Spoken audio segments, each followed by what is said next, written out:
Welcome back. So being stuck in traffic is one of life's biggest headaches. But Jordan Bonnke with Scripps News Phoenix shows us how one driver decided to use it as an opportunity to serve the public. Thousands of cars sat idle on I-10 on Monday as emergency officials negotiated with a man who appeared to be having a mental health emergency. After several hours, the man was safely taken into custody. But for thousands of drivers, appointments were missed, gas was wasted, and the week kicked off to a sluggish start. One of those stuck trucks was Ralph's Snack Bar. Behind the wheel is food truck veteran Beto Michelle. Okay, perfecto.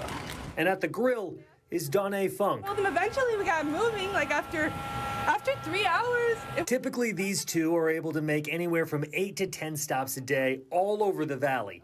At least a half hour at spots like schools or construction sites. But on Monday, there was only one really long stop. Really? I don't want to serve it because I'm on the freeway. Beto says he had no intention to fire up the grill in the middle of I-10, but he says when he went to open the doors to get his iPad to help pass the time, an opportunity presented itself. And when I open the doors, everybody coming with it. They're like, oh my gosh, you guys are gonna sell food? It's like, yeah, like whatever we have ready.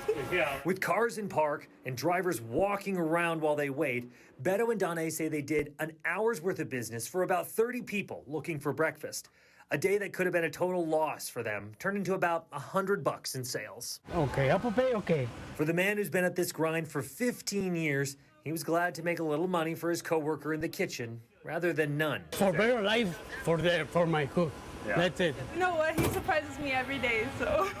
And for the people who lost hours in traffic off the top of their week, this duo knows location is everything. The food and the drinks part must have been really grateful, you know, for the people that were coming or even for the people that were just sitting there. You gotta respect the hustle. Bye. In Phoenix, I'm Jordan Bonnke reporting. Well done. Thank you so much for watching Scripps News Live. I'm Veronica Cruz. For the audience leaving us right now, your local programming is up next. And don't forget, you can always check us out online. ScrippsNews.com is a place. Now, if you are staying with us, we have much more news headed your way right here on Scripps News Live. Coming up, details on bond posted for 2 more defendants in the Georgia election interference case. We'll have the details when we return.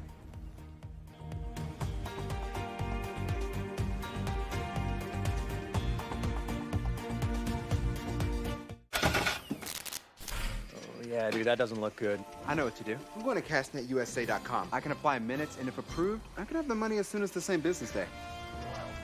Go to cashnetusa.com to apply for the money you need. Female hair thinning is so common, but I see it every day in my chair. Women don't want another supplement for it. They want a solution. That's when it's time for Hers. They offer doctor-trusted options for thicker, fuller hair. It starts with their free online hair quiz. Then you share some info about your health history, and a medical provider can recommend a personalized treatment for you. Through Hers, you can see regrowth results in as few as 3 to 6 months. And that's like before your next haircut. Take the hair quiz today at forhers.com. How does Klein & Spector get among the most big verdicts and settlements of any law firm in the country? Because Klein & Spector is an award-winning team with 5 doctor lawyers, the most of any firm in the United States. And that's why the New York Times calls Klein & Spector a powerhouse law firm. So if a defective product, motor vehicle accident, or medical malpractice caused a catastrophic injury, call Klein & Spector. How long have you been tracking the value of our car? Should we sell it? We hold. Our low mileage is paying off. You think we should? Hold. Hold! Now! I'm on it. Already sold to Carvana. Go to Carvana and track your car's value today.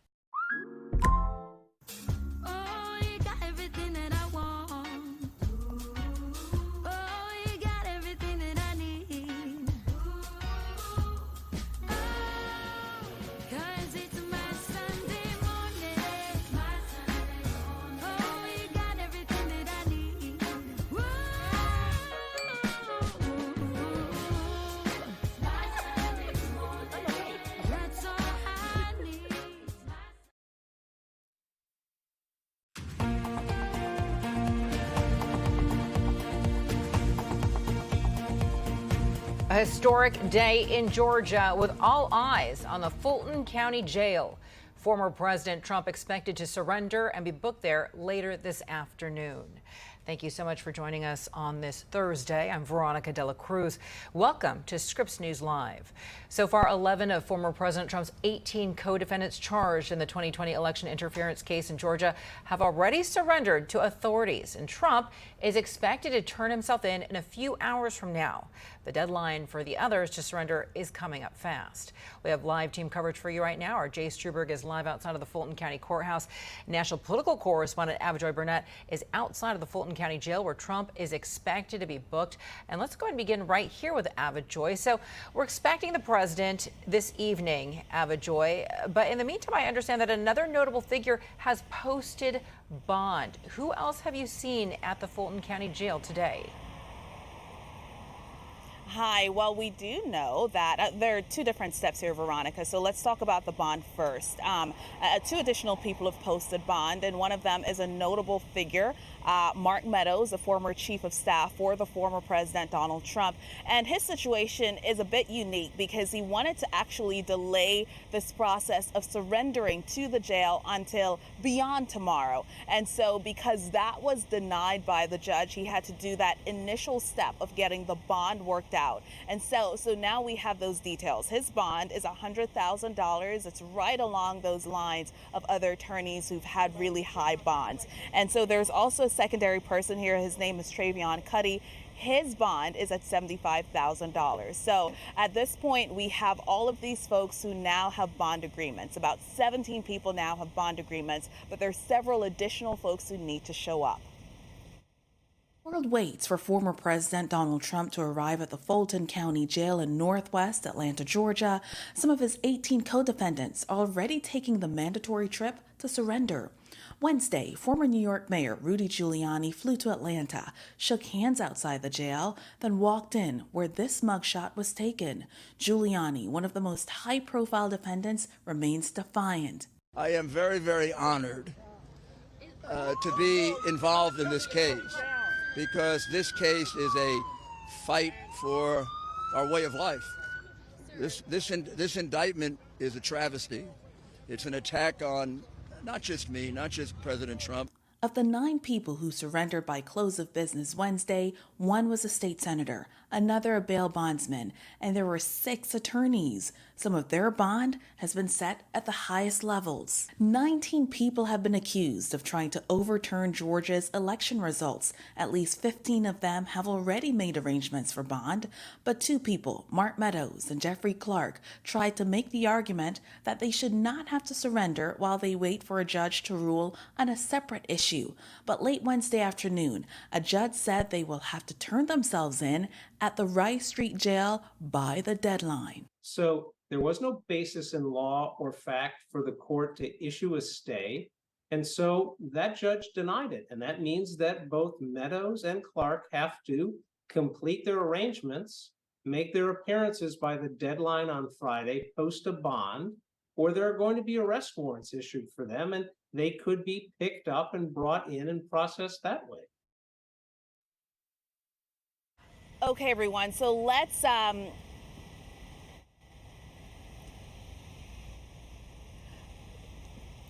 explain everything for you here. So at this point, we have 9 people who have already surrendered, not 11. We have people who have surrendered, but we have 17 people at this point who have some sort of bond agreement. So the 2 additional names that we heard about today, Mark Meadows and the person whose name, the last name is Cuddy, that person, they have done their bond agreements, but that doesn't necessarily mean that they have surrendered. So as of this moment, we have 9 people who've surrendered. Later today, the former president is expected to arrive here. He will be the 10th person. There's also a possibility that additional folks who have that initial step of the bond already worked out, they too could show up here. But as of this very moment, there are an additional 10 people who need to show up here at the Fulton County Jail to surrender. So that's the key distinction that we wanted to make for everyone, Veronica. Yeah, and Avajoy, I know that there are a lot of defendants in this case, a lot to get through. You're doing a great job keeping track of all of it.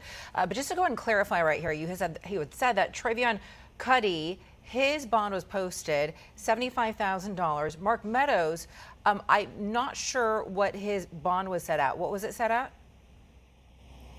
His bond is $100,000, and this is what we have seen. It's right along the lines of other attorneys. Mark Meadows isn't an attorney, but he could potentially be seen as a ringleader in this case. So that's why his bond is all the way up there with all of those other attorneys who we've seen. The former president is at $200,000. Rudy Giuliani is at $150,000 bond. And then there's some key figures like Chesbrough and now Meadows, where their bond is at $100,000. So that is the new information that we have now, that Meadows, he has come to a bond agreement. The next step for him is to surrender here at the jail, and we have not gotten an update just yet that he's done so.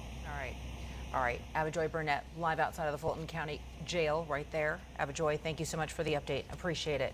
All right, I want to go ahead and get you a few miles up the road now to the Fulton County Courthouse. That is where our Jay Struberg is standing by live for us. So, Jay, I know that you're covering all things coming out of the Fulton County Courthouse, and I know that once Trump is booked at the jail, all of the attention now turns to the courthouse and the arraignment process. I understand that the DA in this case, Fani Willis, has updated the date in terms of when she wants the trial to start. But what is she saying right now in terms of an arraignment? Do we know when the arraignment will happen? Well, Veronica, she's shooting for the arraignment to happen the week after Labor Day, so that would be the week of September 5th. The defendants in this case would also have the option potentially of having a virtual arraignment or having the arraignment waived altogether. That is unclear at this moment. But the big update from today, coming from District Attorney Fani Willis, is a court date. She is setting a trial date, or seeking one rather, for all of the defendants, all 19 defendants named in the Trump indictment, on October 23rd of next year. That is right before the election. You may remember she had initially requested this to happen within the next 6 months. It looks like she's wanting to push that back a little bit further. October 23rd is now her target date for a trial in this massive RICO case, this racketeering case against former President Trump and 18 other defendants for their attempts allegedly to overturn the last election. And this is just one case out of many swirling around the former president, who was the current GOP frontrunner for that nomination. Just take a look at the timeline of cases that we have. There's the January 6th trial proposal date by Jack Smith. That on January 2nd. The E. Jean Carroll defamation case out of New York for January 15th. And the hush money case, where former President Trump is accused of falsifying business records in connection with that case. That trial date set for March 25th. And Jack Smith's federal documents trial, that's the investigation into Trump's handling of classified documents, May 20th for that trial. All of those legal entanglements are sure to collide with all of his political aspirations in his attempt to retake the White House. We have the Iowa caucuses coming up in January, not to mention Super Tuesday on March 5th, and the Republican National Convention in July. He will have a busy schedule, both on the legal and political front, Veronica. Yeah, and busy, honestly, is an understatement when you take a look at that calendar. But I wanted to go and clarify one thing with you, which is this date that the DA is requesting in this case. October 23rd, 2023. Is that correct? Because that's right around the corner. Yeah, that would be right around the corner. My apologies. I had said that it would be next year, 2023. Thank you for that clarification. She's requesting the court. This is just a request. The judge will actually end up making this decision to specially set trial for all defendants named in the Trump indictment starting October 23rd, 2023. So that is right around the corner. Specially meaning it requires more attention than other cases on the docket here. It's going to be interesting to see what happens, because I know that there was a lot of criticism for her even trying to get this pushed through with a March court date. And that would be March of 2024. So listen, we've seen Trump in court for other arraignments. This is the fourth arraignment now, Jay. What can we expect to see? Will this one be any different from the others? Well, this could be extraordinarily different from the other cases, mainly because of the more relaxed policies on what can be allowed in the courtroom. I'm talking TV cameras, laptops, smartphones. That will be the case in this Georgia case potentially. The judge ultimately has the decision, but Georgia generally allows for televised trials. They're doing that now with a similar RICO case involving Young Thug here in Atlanta, a very high-profile case that Fani Willis is also involved in. You know from the other cases that Trump was involved in, with whether it's the classified documents or the hush money cases, we have basically only seen sketches from artists, or we've seen just still images from the courtroom. But that could all change down here with the arraignment of former President Trump and potentially the trial having that fully televised potentially. Veronica. All right, Jay Struberg outside of the Fulton County Courthouse for us. Jay, thank you so much. So our coverage of this historic day will continue straight ahead. We're going to take a closer look at what the former president can expect when he surrenders at the Fulton County Jail. Also, what is next in this case? That's in about less than 30 minutes from now. So the House Judiciary Committee is planning to question the prosecutor who led the Georgia investigation.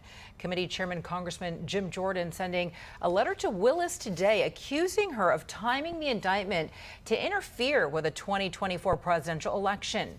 Committee members also want to know whether Fani Willis coordinated her investigation with the U.S. Justice Department. The committee asked Manhattan District Attorney Alvin Bragg the same questions after a New York grand jury indicted Trump for falsifying business records in an alleged hush money scheme. Coming up next on Scripps News Live, the latest on the investigation into a plane crash that reportedly killed Russian mercenary chief Yevgeny Prigozhin. How Ukrainian President Vladimir Zelensky has been responding. Also, a look at the growing concerns over the future of Maui after wildfires reduced communities to rubble. And don't forget, you can count on Scripps News for all of your news throughout the primetime hours as well, beginning at 6 p.m. Eastern. We'll be right back. Nothing is more important than family. A family you're born into, a family you choose, or a family you make. I'm Padma Lakshmi. I came to this country when I was 4 years old with my mother. We came here because it was a land of opportunity. But for many, that's not the case. Porque primero me separaron de mi mamá y de ahí de mi hermano. Immigrant families are being separated. Black and brown families are torn apart by a broken legal system. LGBTQ people suffer discrimination in adoption and healthcare. The need to protect and defend the civil liberties we all hold dear is more urgent than ever because families belong together. You can help by joining the American Civil Liberties Union today. Call or go online now and become an ACLU Guardian of Liberty. All it takes is just $19 a month, only 63 cents a day. The ACLU has fought to allow LGBTQ couples to marry, for racial justice, to stop family separation. We can't do this work without you. Together, we can defend our democracy, ensure liberty and justice for all, and keep families strong. So please, call the ACLU now or go to myaclu.org. When you use your credit card, you'll receive this special member kit to show you're part of a movement to defend free speech, protect our civil liberties, and keep families together. I hope you'll join me in supporting the ACLU today, because we, the people, means all of us. Call or go online to myaclu.org to become a Guardian of Liberty today.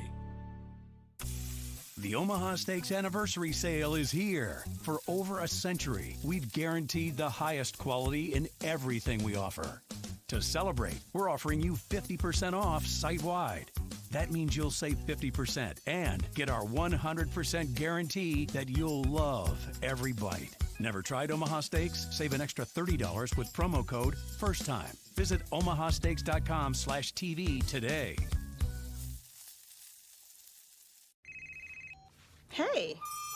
Hey, I'm inside the bank. Where's the $500? What? I don't have much time. Where's the $500? I said drop your bank, not rob your bank. What? I said drop your bank and get Dave. The banking app. Yeah, I thought this was a lot of work for $500. You think? I mean, I would love it if you could come get me.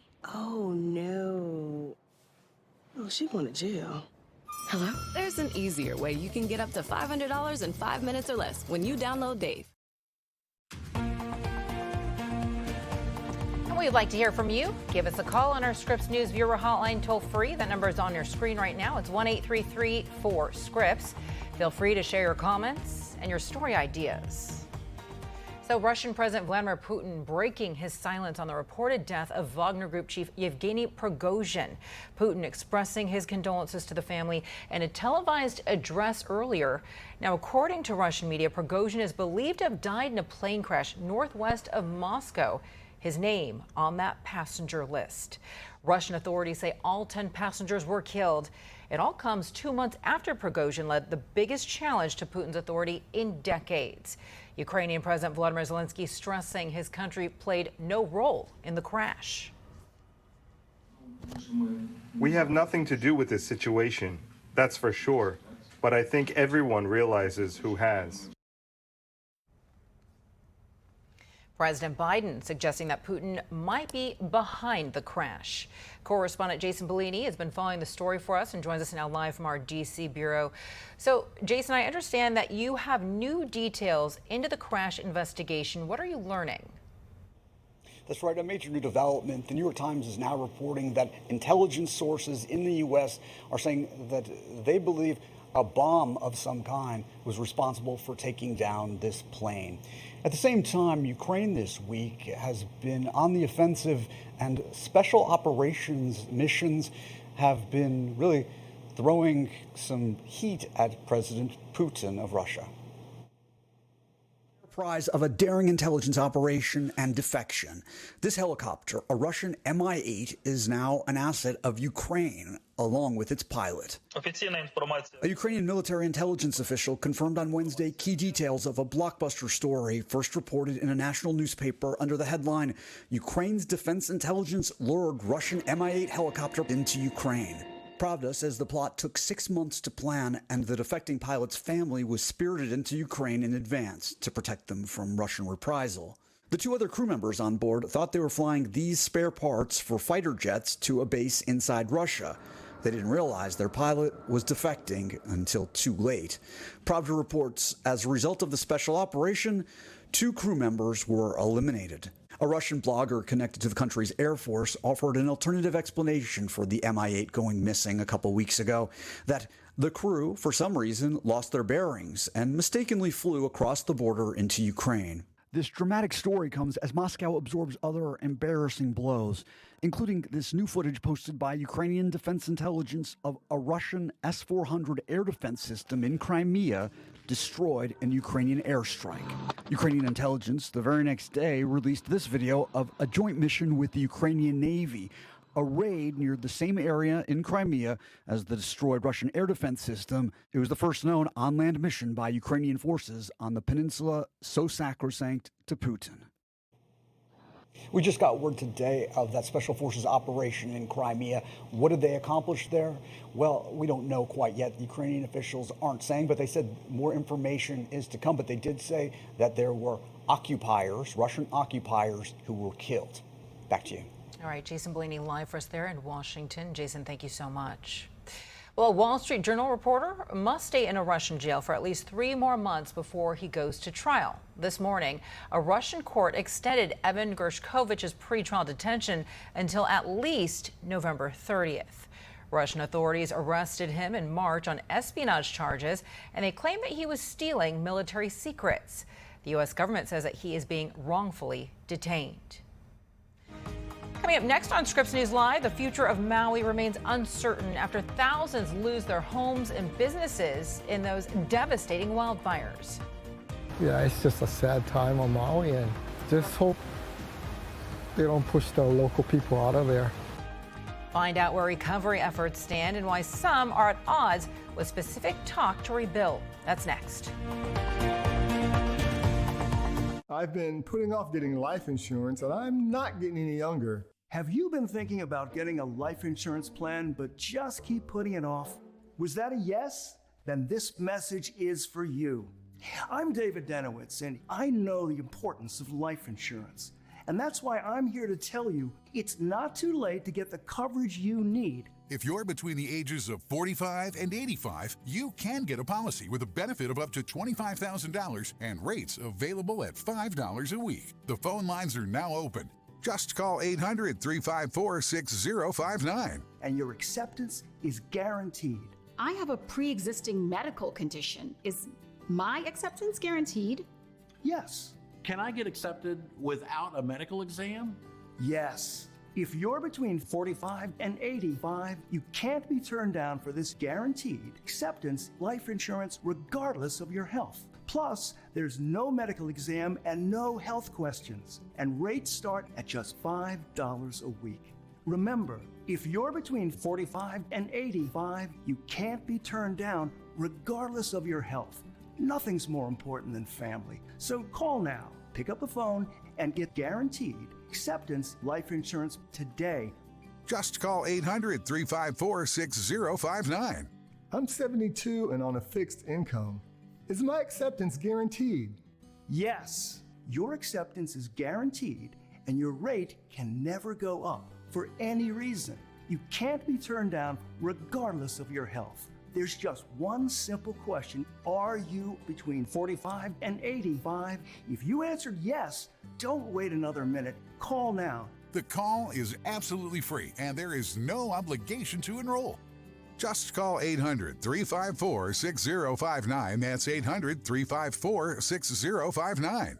How can a photo become a vibrant part of your home? When you go to tryfracture.com and print your images directly on glass. Get beautiful depth and clarity on a sleek, frameless print that's easy to hang and looks incredible in any space. Go to tryfracture.com now to save 20% on glass prints.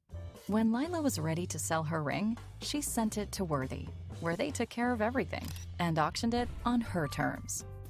Then, Worthy sent Lila her money. You're worthy of more. Get started at worthy.com. For over 100 years, this light has shined. Through generations of Americans, this light carries on. Reporting from Ukraine, Scripps News. A beacon of the free American press. Reporting the facts, telling the whole story. This light illuminates, it informs, and now shines even brighter. Scripps News.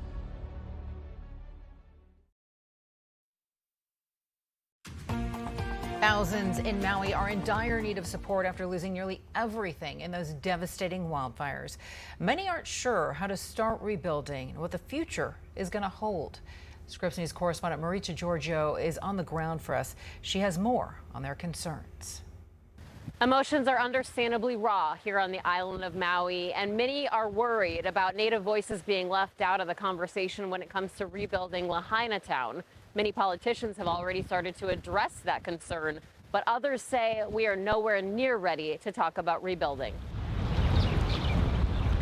The loss of historic Front Street devastated the island of Maui. Its significance goes back way before jets brought tourists to this slice of paradise. Lahaina is a historic town. I hope they keep it that way.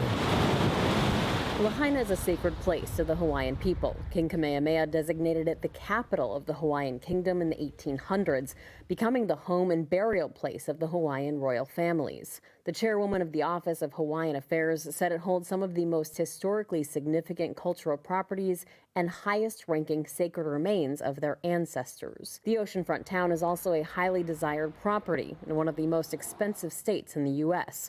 It's why there's so much angst about the future of Lahaina and affluent investors moving in. It's always like that anywhere in Hawaii. Any open piece of land, they're ready whenever they can to snatch it. Yeah, it's just a sad time on Maui, and just hope they don't push the local people out of there, because a lot of people lost their homes. It's estimated the fire displaced 4,500 people. In a visit here, President Biden addressed concerns over what the rebuild will mean for indigenous Hawaiians. I also want all of you to know the country grieves with you, stands with you, and will do everything possible to help you recover, rebuild, and respect culture and traditions when the rebuilding takes place. We've made it very clear that to FEMA and others that we want to be sure that we are very sensitive to the voices of the local people here, and that the rebuilding is going to be, as I said, through us listening to their values. Rebuilding should reflect our values and our voices. That's going to be very important as we go forward. Governor Josh Green vowed to work with government officials to prevent any predatory land grabs, telling reporters he directed the state's attorney general to work on a moratorium on the sale of properties damaged by the fire. Because of this disaster, a lot of people are vulnerable. And they're like, hey, sell, but don't sell. This week, survivors shared their fears at the first Maui Council meeting since the fire, expressing worry the future is being mapped out without their input, like this aide to a council member. I was in a lot of meetings in the first few days after this disaster where people are talking about Lahaina folks without them in the room, and it felt really gross. So I couldn't handle it. So I went west side where I knew folks were operating, and I've been there almost every day since. And while some look to what's next in rebuilding Lahaina Town, it's the last thing on many minds. It's an important subject, but until the children and the people that are missing are found and put to rest, I think it's highly disrespectful that people are arguing about building over these people's, where they're actually still laying there, you know? Maritza Giorgio, Scripps News, Maui. That was Maritza Giorgio reporting for us. So the road to recovery in Maui, sure to be long, and it certainly will not be easy. Monetary donations will be crucial for survivors struggling to piece their lives back together again. Scripps News is supporting those relief efforts through the Scripps Maui Wildfire Relief Campaign. All you have to do is scan the QR code that you see right there on your screen if you would like to help. At least 3 people are dead, 6 others wounded following a shooting at a biker bar in Southern California. This was the scene last night at Cook's Corner Bar, which is a longtime hangout in East Orange County. Police say a man fired into a crowd of 40 people. There's no official word yet on a motive. The suspect was shot and killed at the scene. China is saying it's no longer going to import seafood from Japan, and it is all in response to Japan releasing treated radioactive water from the Fukushima nuclear plant. An earthquake and tsunami critically damaged the plant about 15 years ago. The water release began at midnight Eastern. Tokyo Electric Power Company said that it is monitoring the release and will halt it if any abnormalities are detected. China is calling the release, quote, selfish and irresponsible. I'm Veronica Cruz. For the audience leaving us right now, your local programming is up next. Thanks for being with us. And don't forget, you can always check us out online. ScripsNews.com is a place. Now, if you are staying with us, we have much more news headed your way right here on Scripps News Live. In just a few hours from now, former President Trump is expected to surrender at the Fulton County Jail. We're looking at some live pictures right here. What is that going to look like? Coming up next, we're going to speak with an expert. We'll be right back.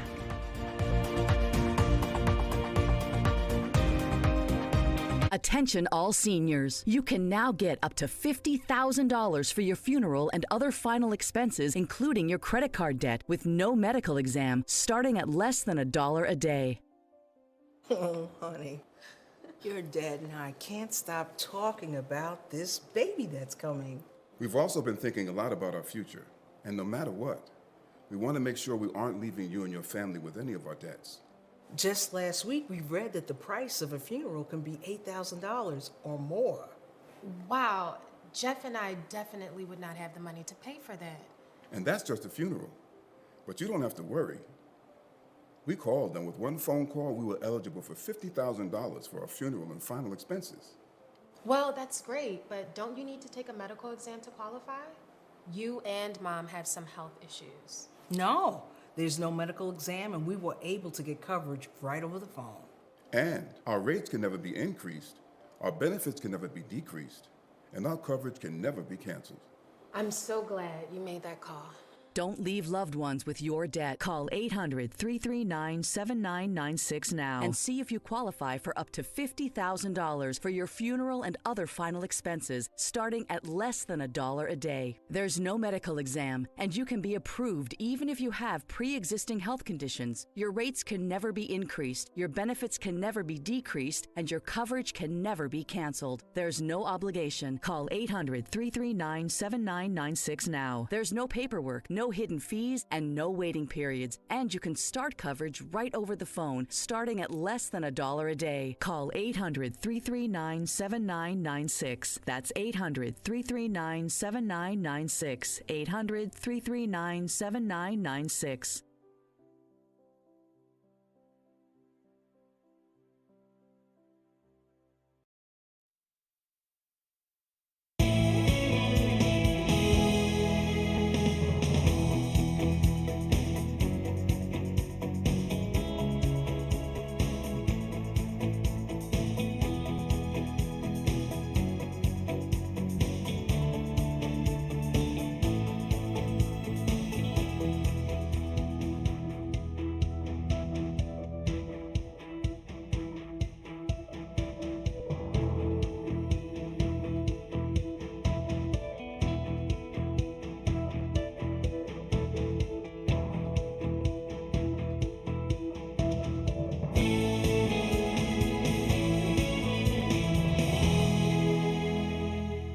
Veronica Dela Cruz. Welcome to Scripps News Live. Thank you so much for being with us today. Want to begin right here in Georgia. 19 defendants indicted in Georgia's election interference case now have until noon tomorrow to surrender. All eyes are on the Fulton County Jail, where former President Trump is expected to turn himself in this evening. We're looking at live pictures right here.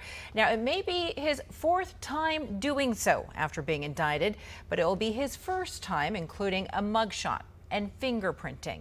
Criminal defense attorney Michael Scotto joins us now live. He is the former chief of the Rackets Bureau in the Manhattan District Attorney's Office and specializes in white-collar crime. Michael, great to see you. Thank you so much for being with us.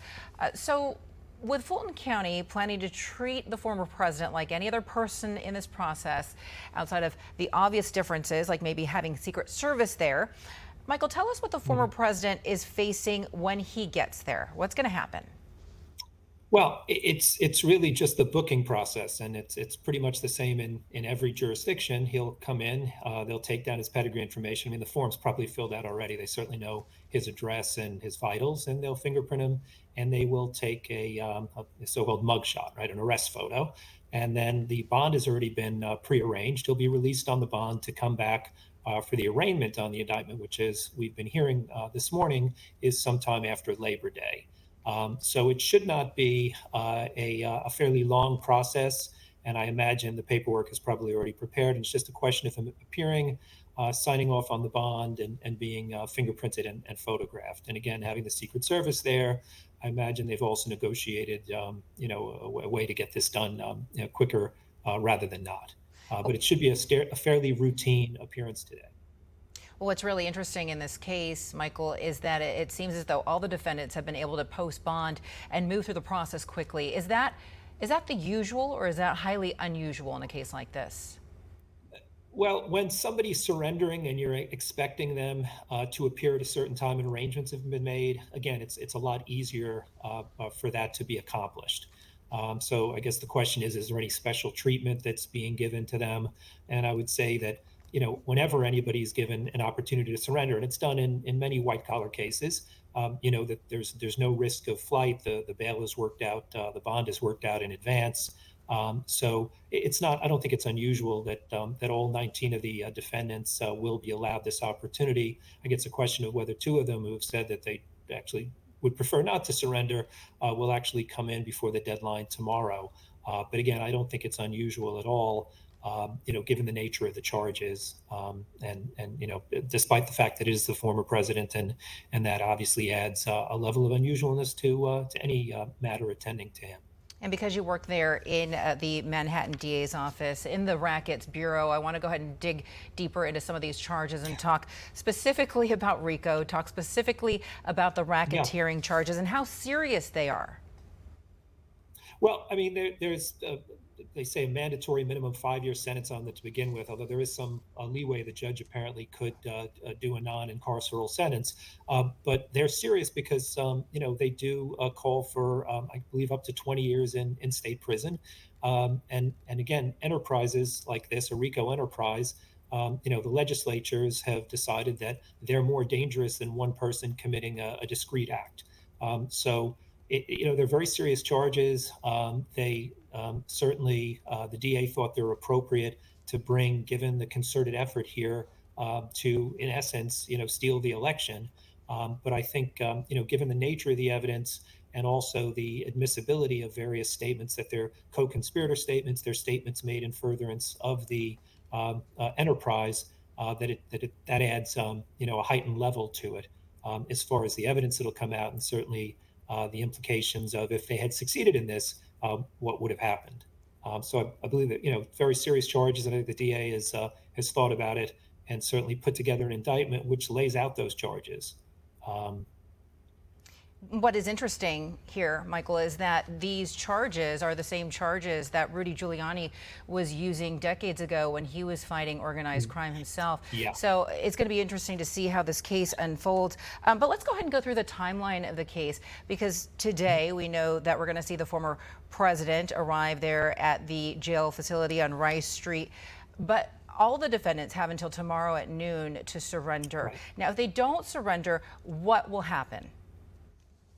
Well, the DA will go and get a warrant for their arrest, which can be executed anywhere in the United States, and then they'd be hauled back. I can't imagine that any of the defendants would not avail themselves of an opportunity to surrender. But again, nobody is above the law. So if you choose not to appear when you're given an opportunity to surrender, there are ramifications, and the DA can get a warrant for their arrest, which is enforceable anywhere in the country. There's no way to get around that. And obviously, if they fled the country, but I don't think anybody's going to flee the country. But it's a very serious matter, and hopefully they will surrender. All of them will surrender by tomorrow. But again, it's up to them whether or not they show up. I would imagine that they would. And Michael, what do you make of the timeline in terms of what Bonnie Willis is requesting for a trial date? She had initially requested March, and now she's asking for October of this year. Well, it seems very aggressive given the fact there are 19 defendants, but frankly, Georgia, the criminal code, the Georgia code, it actually limits the attacks on an indictment. It's very similar to the federal rules of criminal procedure.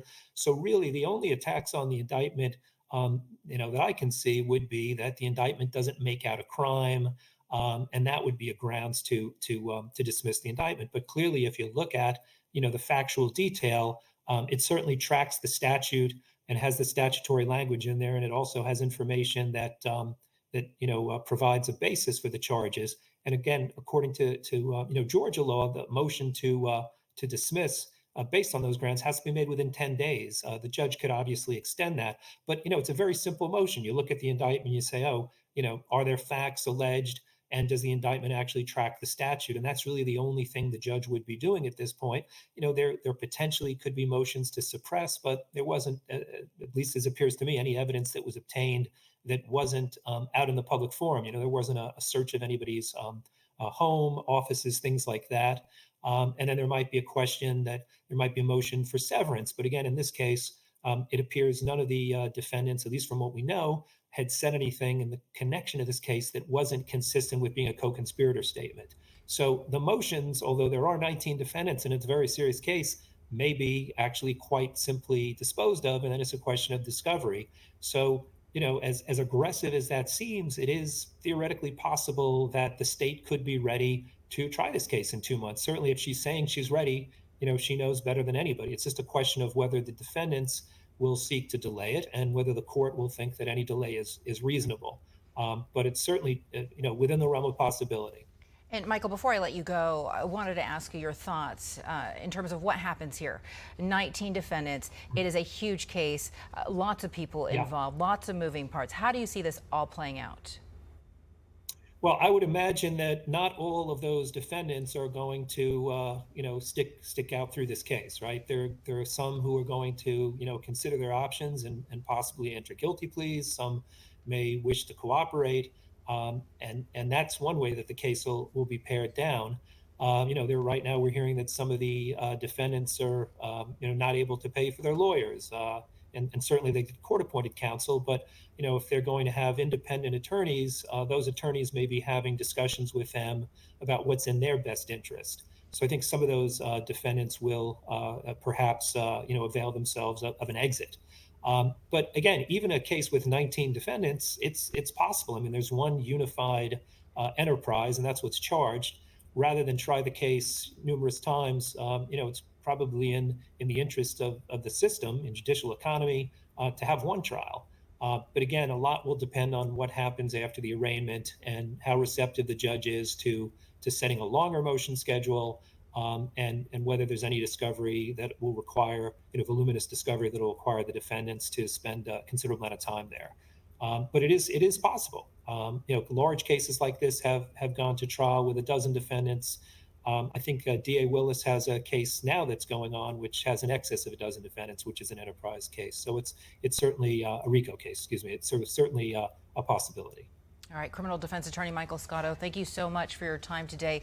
Definitely appreciate your insight. So the former president will be, of course, so the former president will be able to leave Atlanta after today's proceedings. And those who don't have that option have been raising concerns about conditions down at the Fulton County Jail. Justice correspondent Jamal Andres spoke with people demanding reforms right now. I'm Jamal Landris for Scripps News. The Fulton County Jail has seen the likes of Rudy Giuliani, John Eastman, and Sidney Powell over the last few days, with the 45th President of the United States expected on Thursday. But for decades, Georgians accused of crimes have been hauled up to this facility where critics say they have had their civil rights violated. Overcrowding, crumbling infrastructure, and in-custody deaths are just a few of the accusations leveled at this facility well before the president's visit. As the country turns its attention to Fulton County Jail in anticipation of President Trump's booking, some are calling for a closer look at the conditions ordinary criminal defendants unable to pay bond are subject to at the controversial facility. We ain't gonna let you pass the baton. Justice for LaShawn! LaShawn Thompson died in custody at the Atlanta area jail. An autopsy revealed a disturbing death by neglect. His body was found covered in lice and bed bugs. Understand, this is a human rights violation. What happened to LaShawn Thompson is a human rights violation. We felt the need to step in repeatedly because people's lives were on the line. Atia Holly is the deputy director of the Southern Center for Human Rights, which has sued Fulton County Jail over its conditions 4 different times. Holly says what happened to Thompson is one of many horror stories she's been told over the years.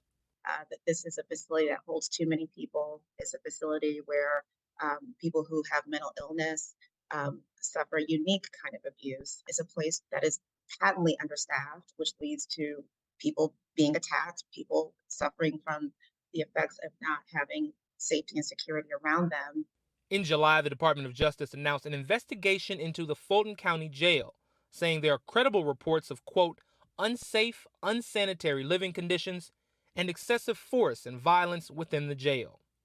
The level of violence in the jails is deeply concerning. And at one point in 2022, the jails averaged more than 1 stabbing per day. Fulton County Sheriff Patrick Labatt, who's in charge of the facility, says he welcomes the investigation and believes a replacement jail is needed. I patently disagree with the notion that more jails and more beds will solve the problems that we are seeing in Fulton County. The family of LaShawn Thompson settled their lawsuit against Fulton County for $4 million. Jamal Andrus, Scripps News. Still to come on Scripps News Live, an Arizona firefighter battling flames for nearly 2 decades is now in the fight for his life with his son by his side. We'll have his story after this. I was having problems with my legs and my feet. I suffered a lot of cramps, swelling. I would dread going up and down steps. Tingling in my legs due to circulation issues. The aches and pains have just continued to increase. Did you know if you have high blood pressure, high cholesterol, diabetes, or are over 40, your leg aches and pains could be from poor circulation? Revitive can help reduce leg aches and pains, swelling, and cramps. Revitive uses breakthrough technology to get your calf muscles pumping like a second heart to increase blood flow, reducing leg aches and pains, cramps, or swollen feet and ankles. Plus, it's drug-free. The cramping was terrible, and I don't get that anymore. Thank you, Revitive. Revitive is FDA cleared and clinically proven to increase oxygen-rich blood flow during use. The smart stimulation works so well, over 3 million people use Revitive. As a firefighter, I'm constantly on my feet. I wish I had known about Revitive a lot earlier. It would have made a huge difference in really who I am today. Revitive has given me a better quality of life because I am living without pain. Revitive reduces leg pains 2 times more than exercise alone in just 6 weeks. We want to take walks. We want to do more social activities, just the typical things in life that I did not feel well enough before Revitive that I was able to do. Now, Revitive is regenerizing my legs and making me feel like, let's do more. Go to Revitive.com now to learn how Revitive can help reduce leg aches and pains, swelling, and cramps. The doctor said, go for it. And I'm in the best shape in terms of my legs and my ankles and my feet than I've ever been. Try Revitive. You will see the difference. It works. It worked for me. Get the most out of life with Revitive. Visit Revitive.com. That's REVITIVE.com. Or call 1-800-317-6641. That's 1-800-317-6641 today. Or visit Revitive.com. Order now. Selena, are you sure? We got this. Grab the always pan. but you look like cookware for beginners, experts, really anyone who eats. The Salida Gomez collection, only at our place. This is Wise. 40 currencies, 150 countries, one account to take on the world. Take on Rio. Take on Rome. Take on work. And take on play. Take on this and this and spend, send, receive. Here, there, everywhere. Download the Wise app today. Digging deeper into the headlines. We have some big stories to get to tonight. Shedding light on groundbreaking investigations and ending your night with something new. Thanks for joining us tonight. I'm Christian Bryant. Scripps News Tonight, live tonight, starting at 8/7 Central.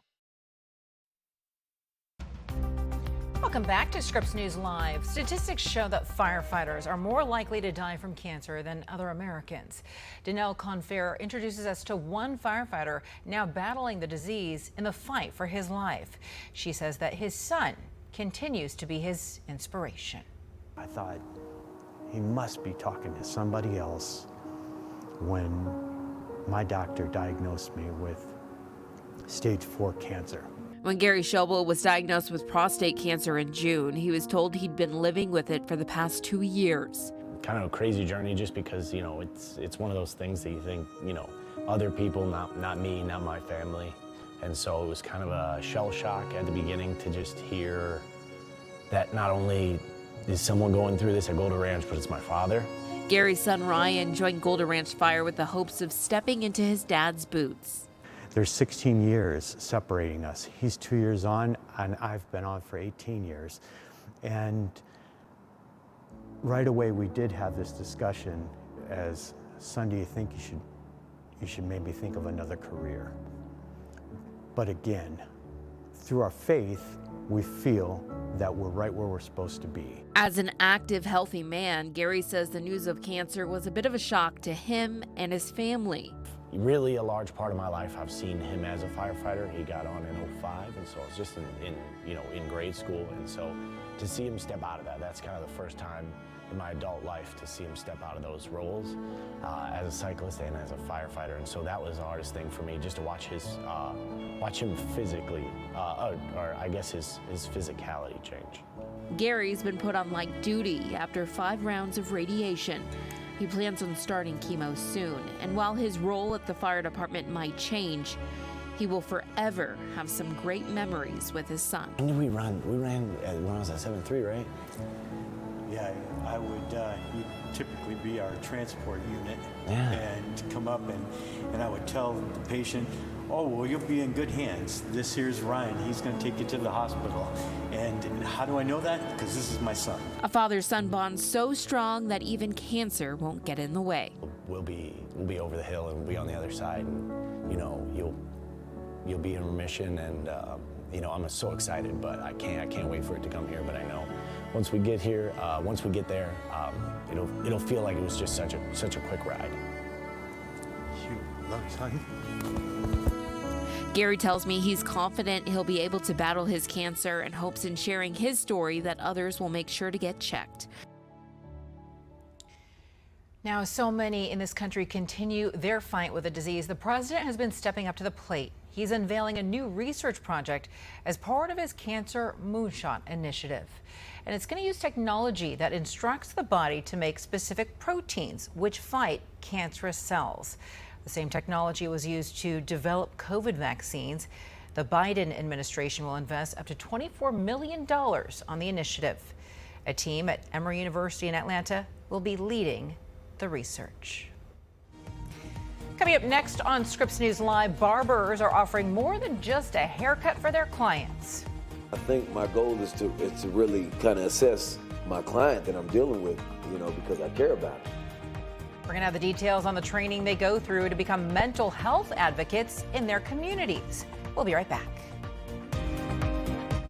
If you, like many people, are covered by both Medicare and your state's Medicaid, here's something important to know. Now you could get even more health benefits than you already have. It's the United Healthcare Dual Complete Plan. To find out if you or someone you care about is eligible, it's easy. Call now to talk with us. We can explain it all and answer your questions. Medicaid gives you benefits, and Medicare gives you some too. But a dual complete plan can add even more benefits and features compared to original Medicare. You'll have lots of doctors and hospitals to choose from. $0 copays on all covered prescriptions, including brand names. And depending on where you live, you could enjoy other benefits too, like more dental care and rides to and from your doctor or pharmacy. Most plans even give you up to $300 a month to help pay for covered over-the-counter products, groceries, and new this year, utility bills. And best of all, with this plan, there's no extra cost to you. Remember, if you have Medicare and Medicaid, chances are you could get a dual complete plan. So call now to talk with us. Our agents are available to help. We know healthcare can be confusing. United Healthcare can straighten things out. And with over 40 years of experience, you can count on us to be there for you. With a dual complete plan, you could have a wide choice of doctors to choose from. $0 copays on all covered prescriptions. Help paying for covered over-the-counter products, groceries, and utility bills. More dental coverage too, all at no extra cost. If you have both Medicare and Medicaid, you may be eligible for dual complete. So call the number on your screen now to see if you're eligible or to enroll. There's more for you with the United Healthcare Dual Complete Plan.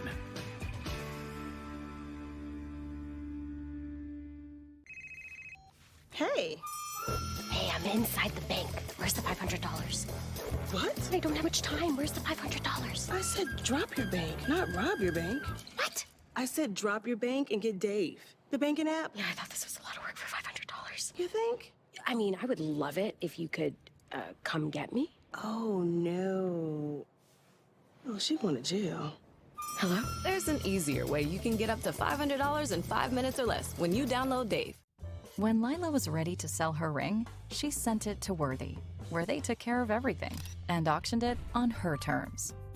Then, Worthy sent Lila her money. You're worthy of more. Get started at worthy.com.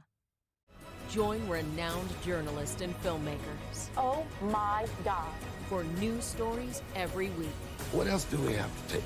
Scripps News Showcase. Sunday nights at 9/8 Central on Scripps News. Hey there, welcome back to Scripps News Live. So the barber shop is more than just a place to get a haircut. It's often a safe space where people can vent and express how they feel. And that's why one nonprofit is training barbers to pay close attention to their clients' mental health needs. National correspondent Matt Pearl has the details. Every single person that sits in the chair, you have to almost have a different conversation with. So we have to have an automatic reset after every single client.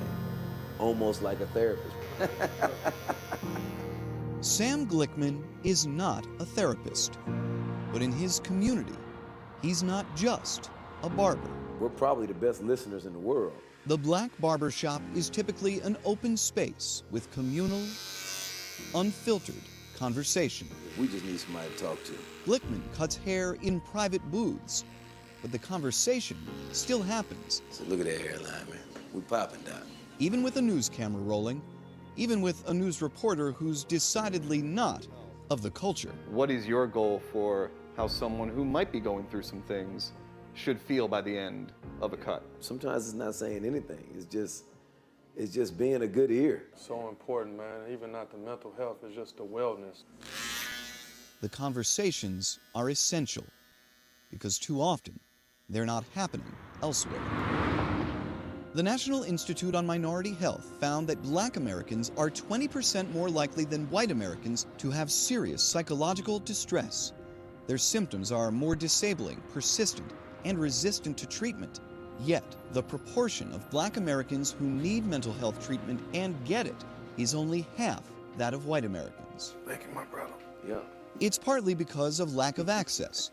It's partly because of deep-rooted history. The industry of mental health has a dark history, if we can be honest about it. Dante Williams is a licensed therapist in the state of Georgia. One of the fundamental principles of counseling is trust, right? Rapport. And the barbers have this. Williams is the CEO of the Confess Project. They train barbers to recognize mental health issues and become mental health advocates. Glickman and all of his barbers have taken the training. We're not therapists, right? But we get to play this role of just being a support. One thing that we always talk about is the barber cuts everyone from the president's hair, to the local guy on the corner.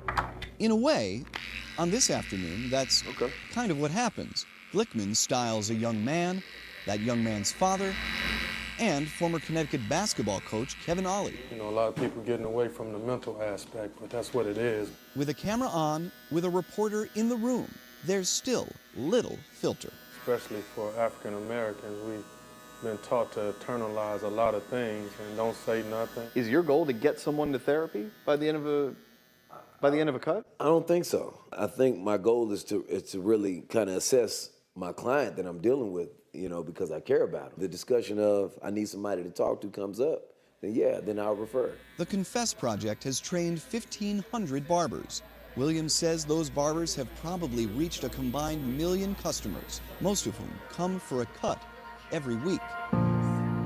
They are not therapists, but it's important that they be equipped because they're way more than just barbers. Our ultimate goal is to have an impact and increase the life expectancy of men of color. It's important that we are unique and that we meet people where they are. It's almost like you immediately go into